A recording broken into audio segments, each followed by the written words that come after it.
itu secara umum orang menganggap gaya hidup asketik itu punya manfaat menyembuhkan, memurnikan, meremajakan, refreshment, spiritualitas. Kalau teman-teman merasa tiba-tiba saya kok rasanya belakangan banyak sekali berdosa, Pak. Saya belakangan ini kok banyak sekali terjebak dalam hidup yang buram, gelap misalnya. Coba sebagai obat salah satu alternatifnya pilih gaya-gaya hidup asketik. Dalam rangka apa? Membersihkan. Refreshment. Biar spiritualitasmu hidup lagi, segar lagi. Sudahlah Pak, saya tak puasa dulu mungkin bulan-bulan ini biar lebih dekat sama Allah. Saya tak nambah volume ibadahnya biar lebih dekat sama Allah. Saya tak menjauh sebentar dari orang-orang ramai biar lebih dekat sama Allah. Nah ini fungsi yang banyak disebut. Refreshment, peremajaan spiritual. Kemudian untuk hidup yang lebih baik. Khususnya hidup yang hakiki. Karena hakikatnya hidup ini kan kembali kepadanya. Ilaihi roji'un. Gimana cara kita meningkatkan spiritualitas dalam diri kita? Katanya kalau spiritualitas di diri kita baik, hidup kita juga akan lebih tenang. Katanya kalau kita terus perbaiki iman kita juga akan lebih mudah buat menjalani hidup ini. Emang sih, buat tahu jawabannya,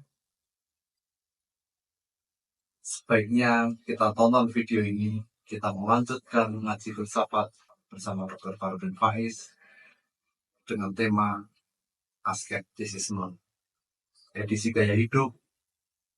Jadi sebelum kita mulai, mari kita membaca basmalah dan simak video ini sampai habis agar bisa bermanfaat buat hidup kita.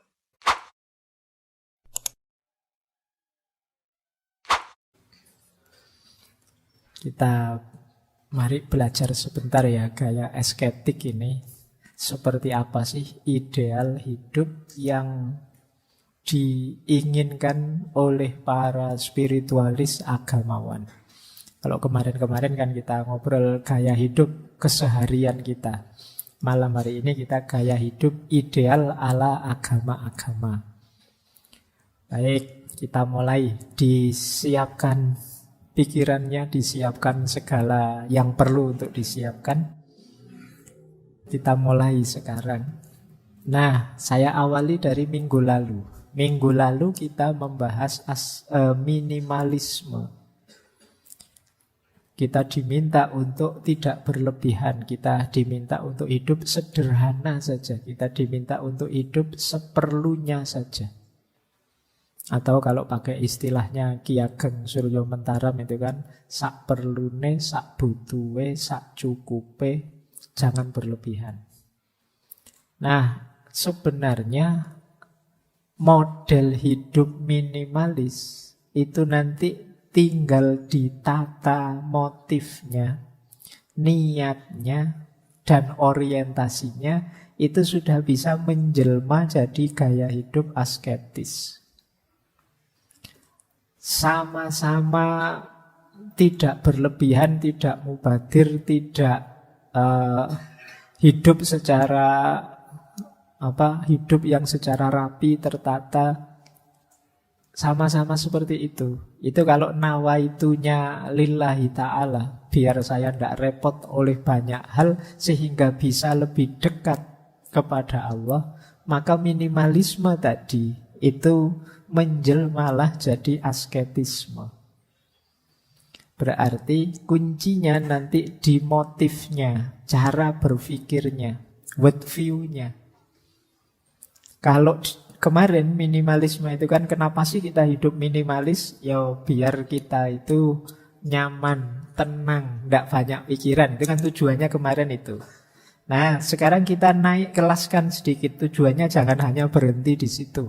Kalau bahasa akademiknya kita transendenkan. Sekarang gaya hidup minimalis itu ya nanti ketemunya asketisme.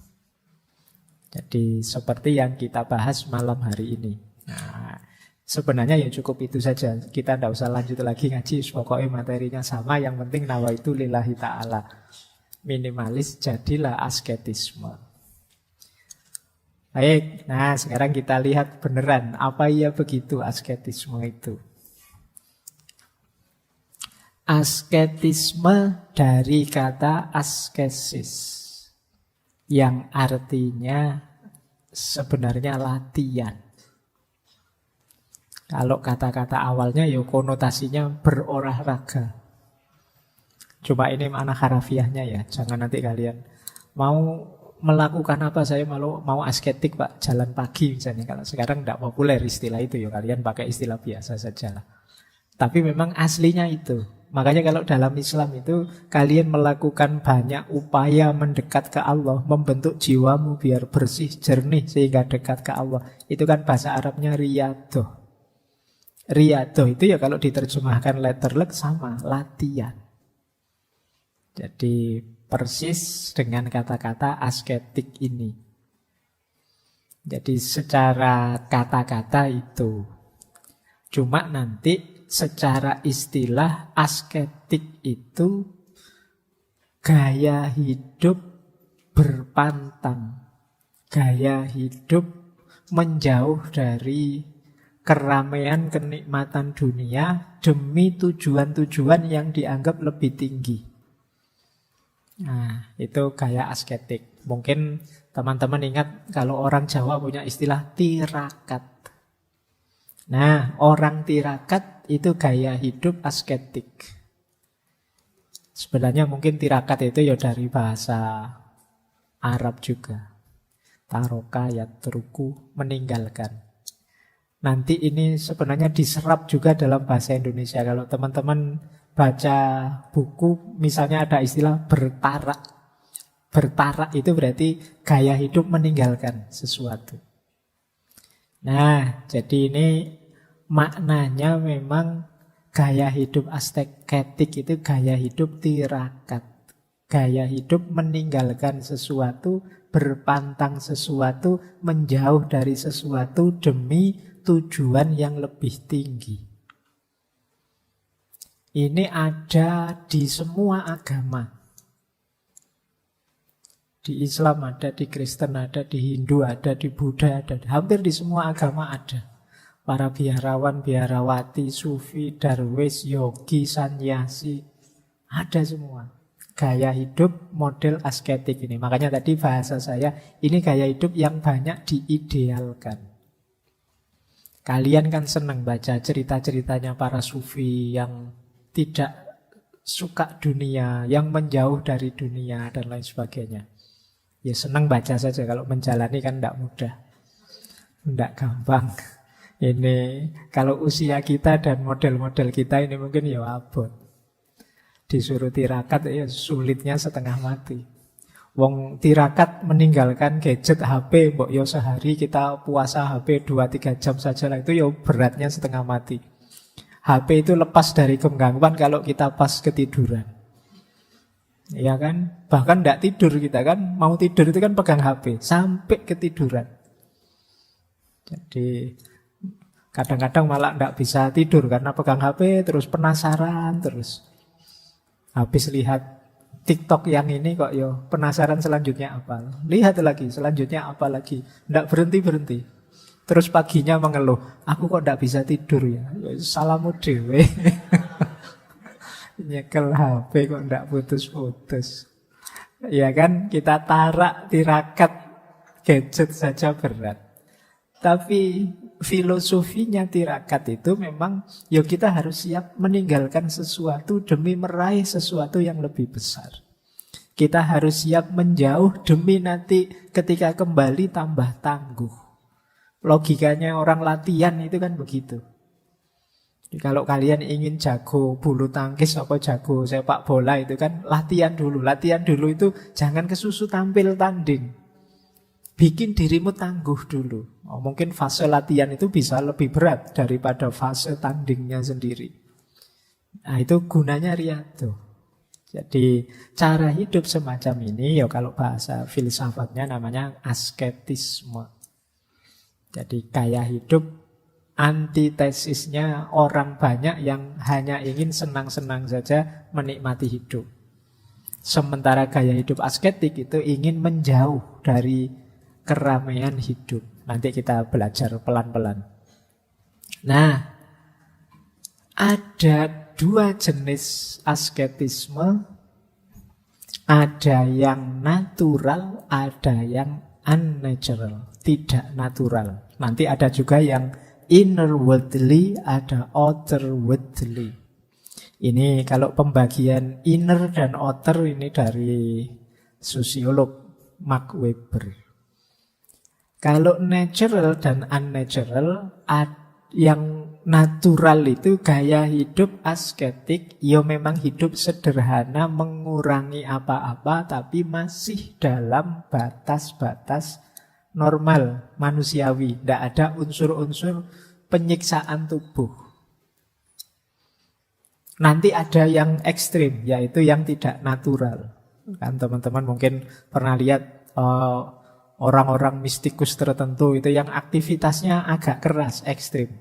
Ada yang sampai tidur di atas paku misalnya. Ada yang melakukan, kemarin saya baca itu ada di India itu yogi yang ngangkat tangannya ini sudah puluhan tahun tidak diturun-turunkan.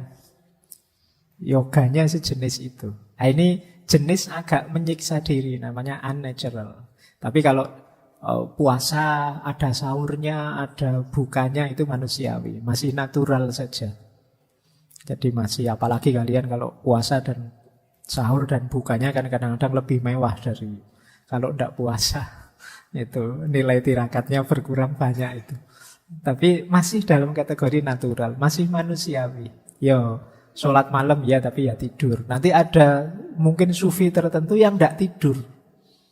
Semalam sholat sekian ratus rakaat misalnya. Ada yang begitu. Nah, ini jenis unnatural. Ya manusia butuh tidur. Kalau dipakai ibadah terus nanti jangan-jangan sakit.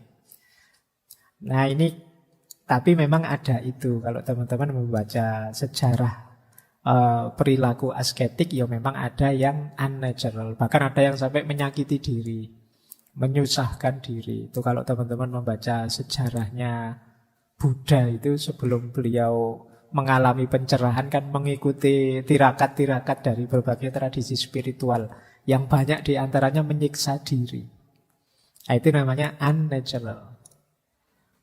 Demikian juga ada yang inner worldly, ada yang outer worldly.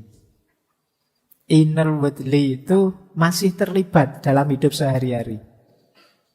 Tapi kalau outer worldly itu keluar dari dunia terus hidup menyendiri. Nah itu outer worldly namanya. Kalau misalnya ada yang ke hutan menjauh dari masyarakat, hidup sendirian saja, tidak perlu dibantu orang lain, nah, itu outer worldly namanya. Tapi memang menjauh itu dalam rangka tujuannya mendekat ke yang maha tinggi. Bukan menjauh biar main gamenya nggak terganggu. Itu beda lagi, itu bukan tirakat. Saya tirakat Pak, tidak keluar-keluar di kamar terus ngapain main game, ya enggak itu. Nah, kalau inner worldly itu masih terlibat. Orang Jawa punya istilah namanya topo ngerame. Topo ngerame itu sebenarnya aku ini sedang bersemedi, bertapa, tapi dalam keramaian. Jadi tingkah polanya orang di sekelilingku tidak mempengaruhi aku. Karena batinku sudah batin yang meditatif. Jadi mindful, fokus pada tujuan-tujuan spiritual. Meskipun sambil ngajar, sambil kuliah, sambil kerja, sambil nongkrong di kafe dan lain sebagainya. Nah, ini cuma tidak acting ya, memang beneran. Kalau istilahnya memang tirakat beneran, batinnya kuat beneran. Tidak sekedar alasan. Kadang-kadang kan kamu kok tiap malam ngopi di sini loh. Kamu lihatnya saya ngopi, padahal saya itu sedang zikir, membayangkan alasan mudah itu. Nah, tapi orang-orang pejalan spiritual yang inner worldly ya memang kelihatannya kerja biasa, kuliah biasa, tapi batinnya itu batin yang meditatif, batin yang fokus pada Tuhan terus. Ya kalau bahasanya Al-Quran kan yang ingat Allah dalam keadaan berdiri, duduk maupun berbaring. Ini namanya inner worldly. Ada juga yang memang menjauh.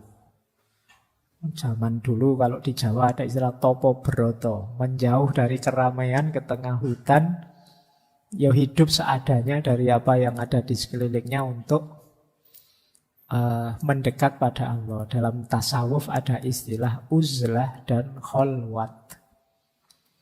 Uzlah itu menjauh dari keramaian. Kalau kholwat itu artinya mengurung diri. Jadi nyepi, menjauh dari keramaian. Baik, jadi ada dua jenis ya. Ini kita tidak menilai dulu. Pak, itu yang tidak manusiawi itu berarti negatif ya Pak. Yo kasuistik, membacanya yo pakai perspektif. Kadang-kadang mereka ini kelihatannya pakai kacamata normal kita itu penyiksaan diri, tapi bagi mereka tidak. Bagi mereka punya pandangan bahwa fisik ini kadang-kadang memang harus disiksa sedikit. Biar ndak manja, biar ndak nyeleweng. Kayak kalian itu loh kan, sering sekali saya ditanya, Pak gimana caranya ndak males, gimana caranya istiqomah. Itu kamu agak kejam dikit sama dirimu ndak apa-apa. Kalau nggak dipaksa dikit ya biasanya ya males tetap. Istiqomah sulit. Saya pengen istiqomah tiap pagi baca buku misalnya. Itu godaannya banyak. Agak menyiksa. Pak, diri kita kok dipaksa tuh Pak? Iya, kalau nggak dipaksa manja kadang-kadang. Pingin enak terus. Nyari alasan aja. Lu kemarin kan janjinya tiap pagi baca buku.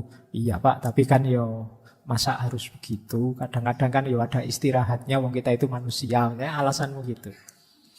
Nah, yuk agak press sedikit dirimu. Kadang-kadang memang diri kita perlu agak ditekan sedikit untuk menghidupkan nilai-nilai ideal yang kita pancangkan dalam hidup ini. Biar nanti tidak kecewa. Sering saya pakai istilah berikan the best version, versi terbaik dirimu. Berarti apa? Ya melakukan apapun sepenuh daya, sepenuh tenaga. Sehingga kadang-kadang orang melihatnya, wah keras sekali ya, tidak manusiawi menurut saya. Mungkin begitu. Tapi dalam konteks para darwis, para sufi, para mistikus itu sebenarnya bagi mereka memang tujuannya untuk melemahkan yang materi, yang fisik. Karena dia sering jadi penghalang. Jadi lemes tidak apa-apa, mungkin begitu. Karena dengan lemes itu tidak mikir aneh-aneh, wis. Kalau kamu terlalu banyak makan, energimu berlimpah ruah, itu kan terus mikir aneh-aneh. Ingin nyoba ini, nyoba itu, menjelajah ini, menjelajah itu, ada dorongan nafsu ini, ingin itu, dan lain sebagainya. Tapi begitu kamu lemes, kayak kamu menjelang buka puasa itu loh. Itu kan lemes, itu ditawari apa-apa kan males. Terus pokoknya ingin segera nang buka puasa. Nanti habis buka puasa, energimu full. Terus mulai mikir aneh-aneh sudah. Mulai melakukan yang aneh-aneh. Nah, logik yang sama yang dilakukan oleh para mistikus ini dengan gaya hidup asketisnya. Sehingga kadang-kadang ada logik melemahkan yang fisik biar yang batin kuat. Oke, baik. Jadi paling tidak kita sekarang kenal. Asketik itu ada yang natural, ada yang unnatural, yang tidak natural. Tinggal nanti mungkin teman-teman menyesuaikan lah ya, sak kuatnya. Baik, kita lanjutkan. Nah, kalau ini sih cuma klasifikasi saja yang saya lihat dari berbagai agama. Tapi mungkin sayangnya malam hari ini saya belum bisa menjelaskan semua agama. Saya ambil sampel yang dari Islam saja. Nah, itu jenis-jenis hidup asketik yang ada di hampir semua agama. Yang pertama jelas puasa. Puasa itu ada di hampir semua agama. Bahkan bisa dikatakan di hampir semua makhluk. Itu ada unsur puasanya. Menahan dirinya sebentar demi panen yang lebih besar. Itu namanya puasa. Yang kuat menahan capeknya belajar, ya nanti panen kepinteran. Yang kuat menahan lelahnya ibadah akan panen manisnya iman. Itu logikanya fasting, puasa. Jadi latihanlah puasa. Makanya orang Jawa itu punya banyak sekali jenis puasa. Macam-macam. Ada puasa mutih lah, ngerowot lah, dan lain sebagainya. Ini dalam konteks tirakat ini. Melatih diri sehingga nanti meraih sesuatu yang lebih besar. Kemudian ada lagi praktek asketik itu menyendiri seperti tadi ya, uzlah, menjauh dari keramaian. Communal asceticism, menjauh dari keramaian. Ada yang model yogi. Para yogi biasanya pakai gerakan tertentu, pakai nafas tertentu, fokus tertentu, gaya mindful tertentu. Kalau dalam Islam mungkin wirid dengan formula tertentu. Bacalah ayat kursi 1000 kali setiap malam. Wah, itu gaya yogi. Baca ayat ini 40 kali sambil membayangkan dia yang kamu taksir. Nanti dalam waktu sekian, ini gaya yogi. Jadi melakukan formula-formula fisik, formula-formula nafas, formula-formula pikir dan lain sebagainya. Ini juga gaya hidup asketik. Makanya kalian kan sering mengeluh, banyak sekali Pak, berat sekali Pak. Ya wong namanya tirakat, riadoh, latihan. Mendidik jiwamu tentu saja ya ndak enteng. Karena hasilnya jauh lebih luar biasa. Kemudian ada juga yang melean, nocturnal vigils. Ini ndak tidur. Ada yang ndak makan namanya puasa, ada yang tidak tidur. Saya pernah membaca di India itu ada yogi yang tidak pernah tidur dan tidak pernah makan puluhan tahun. Kok bisa ya? Ternyata bisa memang. Itu kan luar biasa. Tidak makan loh. Kalau kalian membayangkan mau kalian kuliah jam 7 belum sarapan aja mulet-mulet. Ini tidak makan puluhan tahun bisa survive. Oh, kalau di Indonesia itu sudah ditemui pesulap merah itu. Diuji mestinya ya. Ya di berita-berita begitu. Jadi ya enggak tahu keasliannya. Tapi bilangnya memang praktek yoga itu seperti itu. Yang saya ceritakan tadi yang tangannya diangkat tadi. Tangannya itu sampai kering kayak hanya kayu yang kering itu. Tapi istiqomah diangkat. Kalian masih mending disuruh istiqomah zikir. Itu istiqomah ngangkat tangan puluhan tahun. Melakukan apa saja tangannya tidak bergerak. Nah, ini yang disebut tirakat. Nama gaya yogi. Nah, ada juga yang tidak tidur tadi ya. Tidak tidur semalaman. Para sufi itu kan kadang-kadang ada yang saking asiknya berhadapan dengan Allah, maka lebih milih tidak tidur. Seperti Robiah Al-Adawiyah itu kan.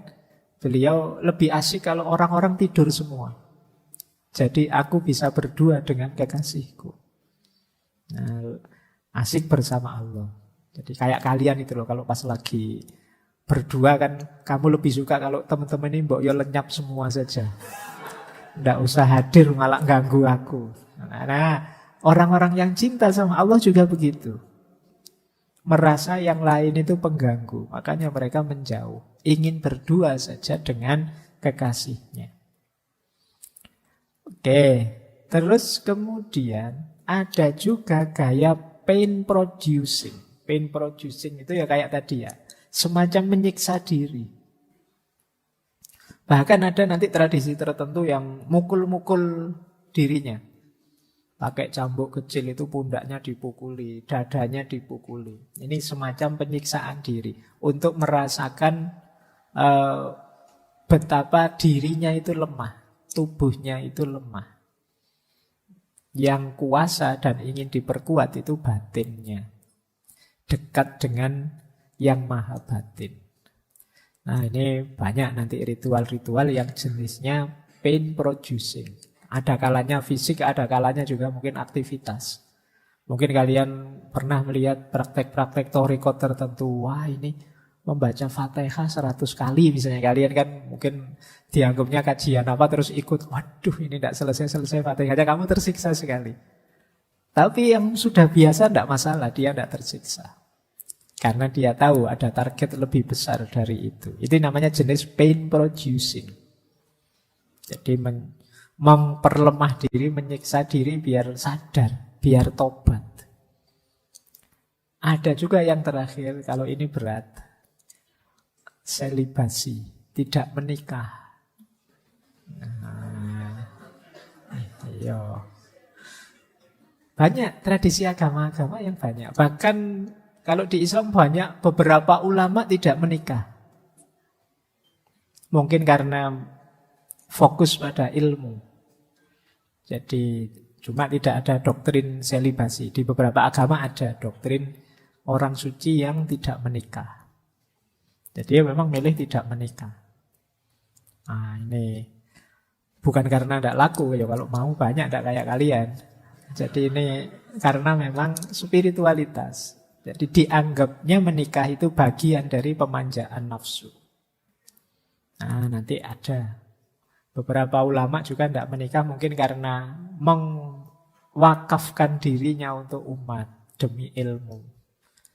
Jadi ini juga jenis praktek hidup asketik. Sebenarnya masih banyak, cuma secara umum yang ada di semua agama ya yang saya sebut ini. Puasa, tidak tidur, gaya-gaya yogi, zikir, wirid, menjauh, kemudian sejenis pain producing, agak memberati diri. Terus tujuannya ya memang ada yang duniawi, ada yang ukhrawi, ada yang duniawi, ada yang spiritual. Bahkan ada yang jenis kesaktian-kesaktian. Di tradisi mistik tertentu yang namanya tirakat itu mengharapkan dapat power. Sakti itu kan sumbernya bahasa India sebenarnya. Jadi mendapatkan kalau bahasa Jawanya kadigdayan.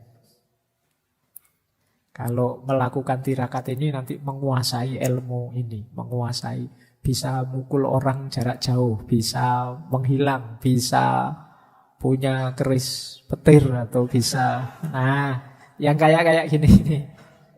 Jadi tirakatan ada yang memang fokusnya untuk dapat daya kekuatan magis, kekuatan gaib. Ada yang memang tujuannya mendekat pada Tuhan. Pasrah diri sepenuhnya ke ranah ilahiyah. Ada yang tujuannya duniawi. Saya puasa 40 hari ini Pak, biar rezekiku lancar. Nah ini tujuannya duniawi. Jadi tirakat-tirakat hidup asketik untuk tujuan duniawi. Saya ini sekarang uzlah di hutan Pak, tujuannya biar anak cucu saya besok makmur semua, sejahtera semua. Nah, ini tujuan duniawi. Ada yang tujuan spiritual, pasrah sepenuhnya pada Allah. Tidak meminta efek pamrih-pamrih duniawi. Ya tujuan duniawi itu kayak teman-teman kalau pas lagi ujian kok mero-mero rajin tahajud. Kalau pas lagi ada pamrihnya tiba-tiba rajin Senin Kemis. Nah, itu tujuan-tujuan duniawi. Jadi padunya atau pamrihnya. Nanti begitu rajin tahajud terus dilihat terakhir, IP saya kok tetap saja tidak naik ya. Padahal sudah tahajud loh, terus akhirnya males tahajud. Ya karena pamrihmu pamrih duniawi. Jadi ya sama saja kamu tahajud sepanjang malam malas belajar ya. Tidak bisa jawab akhirnya. Nah tapi ada tujuan-tujuan duniawi, tujuan-tujuan spiritual. Bahkan kadang-kadang ada tujuan-tujuan kesaktian, daya magis.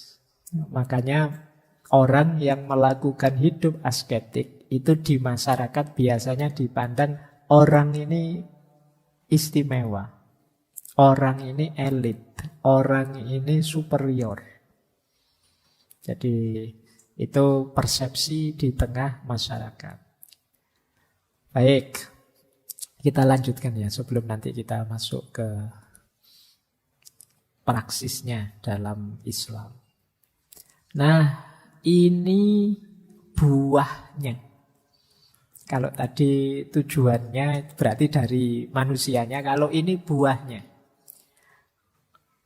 Dari berbagai konsep hidup, gaya hidup asketik, itu secara umum orang menganggap gaya hidup asketik itu punya manfaat menyembuhkan, memurnikan, meremajakan, refreshment, spiritualitas.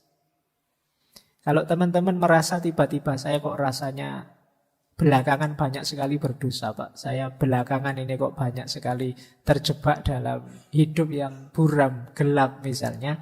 Coba sebagai obat salah satu alternatifnya pilih gaya-gaya hidup asketik. Dalam rangka apa? Membersihkan. Refreshment. Biar spiritualitasmu hidup lagi, segar lagi. Sudahlah Pak, saya tak puasa dulu mungkin bulan-bulan ini biar lebih dekat sama Allah. Saya tak nambah volume ibadahnya biar lebih dekat sama Allah. Saya tak menjauh sebentar dari orang-orang ramai biar lebih dekat sama Allah. Nah ini fungsi yang banyak disebut. Refreshment, peremajaan spiritual. Kemudian untuk hidup yang lebih baik. Khususnya hidup yang hakiki. Karena hakikatnya hidup ini kan kembali kepadanya, ilaihi roji'un. Nah, kan kita sering disindiri sama ustadz-ustadz, sama kiai-kiai. Wong akhir hidup kita ini kan jelas kematian. Kok jarang orang mempersiapkan kematian. Nah, persiapan menuju kematian itu apa? Hidup asketik. Jadi, melakukan praksis-praksis asketik. Kemudian yang ketiga, menuju pencerahan, kesadaran diri, realisasi diri. Termasuk khususnya kesadaran betapa fananya dunia dan betapa ranah batin itu lebih sejati. Ini kita sadari lewat perilaku-perilaku asketik. Kemudian peningkatan kualitas moral. Nah ini juga, ya kalau orang sudah kuat di asketiknya, ya biasanya ya efek selanjutnya hidupnya lebih terarah, tertata. Jadi secara moral dia lebih tertib. Kan kalian otomatis terkendali. Misalnya kalian puasa setiap hari, itu kan pas lagi puasa itu kan kalian tidak pantas. Mau misuh-misuh, masuk poso, ya misuh-misuh aku tidak pantas. Mau mojok berdua sama pacarmu, poso-poso mojok, nanti batal puasaku. Mau apa? Otomatis terkendali. Itu yang disebut meningkatkan kualitas moral. Orang juga kan kalau lihat kalian soleh sekali, tiap malam bangun tahajud, puasanya juga banyak. Itu kan tidak hanya kalian, lingkungan sekelilingmu ikut mengendalikan. Kalau kalian mau aneh-aneh kan diingatkan, Mas yo mosok kayak gitu mulutnya ndak pantas, wong yo biasa tahajud kok misalnya. Jadi orang-orang sekeliling juga ikut ngontrol, tidak hanya kalian. Masuk anak soleh kok gitu. Ini kan bisa diingatkan sama lingkunganmu.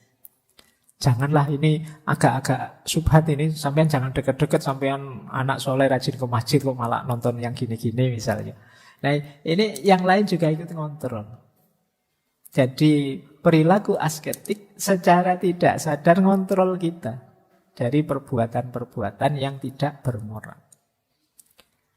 Dan tentu saja penguatan orientasi hidup yang tidak berhenti sekedar dunia, karena ada hidup yang lebih hakiki, yaitu hidup nanti sesudah mati.